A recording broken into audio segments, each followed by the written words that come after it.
The Ultramarines have lost. Yes, you are hearing this right.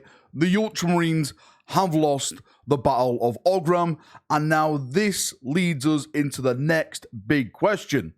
What next? Surely we are now going to have another narrative campaign off the back of this one because of the disaster that the Ultramarines have led us into. So in this video, we're going to jump in, we're going to discuss the Battle of Ogram itself and all this stuff that's come from it, because there is a big fallout at the moment. A lot of people are not happy with the results of this poll, and also we're going to talk about the narrative aspect of it and where we can go from there. So let's get waffling. So before we jump into the actual lore side of it, I think it's best if we discuss the actual fallout from this. I say fallout, there's a few memes online. I'm a part of this memeage. I'm sorry, Ultramarines, I have been memeing you. But a lot of people are kind of upset with this because they personally think that the poll itself was rigged. It's all one big scam. And to be fair, of course it is. It is one big scam. There's so many Xenos players out there that were absolutely sick of seeing Space Marine reveals every other week. So they all came together and they all voted for the Tyranid. I did polls in my chat about people who never actually played the game but voted for the Tyranid, and that was like 80 to 20% people just voting for the Tyranid even though they never actually played a single game. They're still building their boxes. So yeah, of course, it's all one big scam, but that is okay. It really is okay. As a Space Marine fan, right, I am not mad at this at all, because at the end of the day, I know the next 2 to 3 weeks, we're actually going to see the Space Marines anyway. The Space Marine Codex and the Tyranid Codex are basically coming out at the same time. Yes, they confirm that the Tyranid Codex will be the first Codex that comes out, but it doesn't matter because the Space Marine Codex will shortly follow that. And you know what they say in life, right? You save the best till last. That's why the Space Marines are going to be last to be shown off in this whole big Ogram campaign. So please, don't take it too seriously. Smile, roll some dice, enjoy the game, which it's supposed to be, right? It's a fun game with models. Don't take it too seriously. If you see me memeing you Ultramarine players, just take it with a bit of banter. Talk about the Iron Cage. Talk about, you know, the Orcs, the Fungus, wiping out the Imperial Fist. It's just a bit of back and forth, right?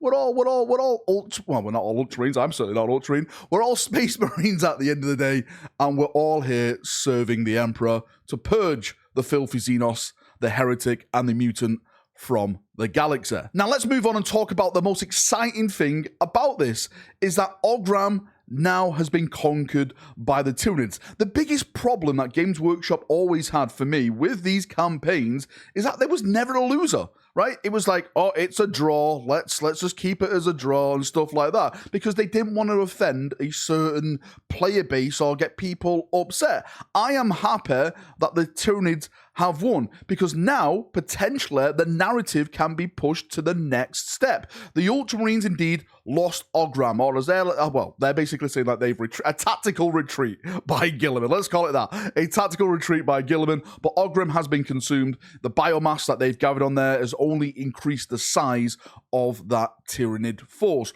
What happens next? Do the Ultramarines now call for aid? Is this the time for the Imperial Fist to show up? Well, Mr. Ultramarine, look who's saving who this time. Don't forget, the Imperial Fist have been absolutely smashing the Tyranid forces. They've been helping the White Templars along with Valoris over in another battlefield. So maybe it's time for that strike force to come and help, to come over and assist the boys in blue. Maybe it's going to be other Space Marine chapters. Maybe Guilliman himself may turn up. This is the really interesting thing now, because as I've mentioned, we have 2 Primarchs that have returned to the setting. Yes, Guilliman and the Lion have yet to meet, but maybe this could be the key thing that makes them meet in person. The Lion comes to the aid of the Imperium in the western fringes because there's worlds being consumed after each other. You know, the entire Imperial world are falling. And you know what the Lion's like? He's literally back now to lead a crusade against the enemies of the Imperium, no matter who they are, Chaos, Tyranids, Orcs, anyone basically who's threatening the Imperium, the line's back to launch his crusade against them. So maybe he can like forest walk over to the western fringes and he can start battling the Tyranids, and maybe Guilliman comes because he's seeing that, you know, there's a lot of planets being lost and he needs to put his military might, his military genius over on that front, and we get the meeting that we've all longed for with these two fantastic Primarchs. You could have something where Guilliman literally says to the Lion, brother, you know, you are back, you are returned, I need you more than ever. He gives him like a crusade, a battle fleet, and says to him, please lead the forces of the Imperium in the western fringes, you know, the Segmentum Pacificus, while I go and take care of other matters, other dramas, other stuff in the galaxy. Or it could be a vice versa, you know, Guilliman stays and the Lion goes with, you know, certain resources and stuff like that. You could have any of them really stay. But the point I'm trying to make is it's opening a brand new campaign front to us now, which is exciting because we potentially can have the way that we want it to be, because we could potentially be getting the vote. Ogram was just the start. Maybe the next big campaign, when they go to the next planet, they do another vote, you know, another battles and all that type of stuff.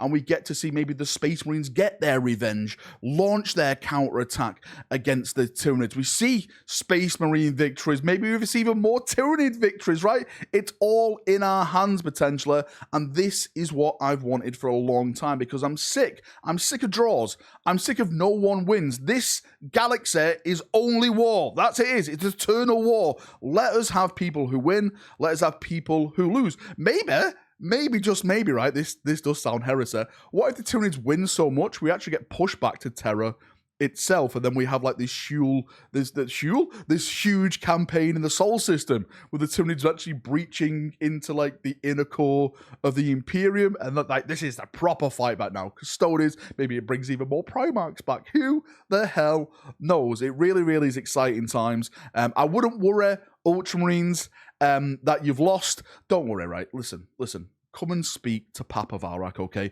As an Imperial Fist, we have officially been the kicking bag of Games Workshop for the past like 20 years. Every time they needed a chapter wiped out, a company destroyed, you know, a Space Marine ship blown up just for the purposes of making others look good, it's always fell to the Imperial Fist to be that kicking bag. So I understand where you're coming from, right? You know, come and join us and I will speak you how to handle this drama, how to handle this stress, how to handle being this upset. You get back up, you dust yourself off, and you go at it again, because we are the chosen of the Emperor. Right. See ya. Have a great day. Enjoy yourself, and bye-bye.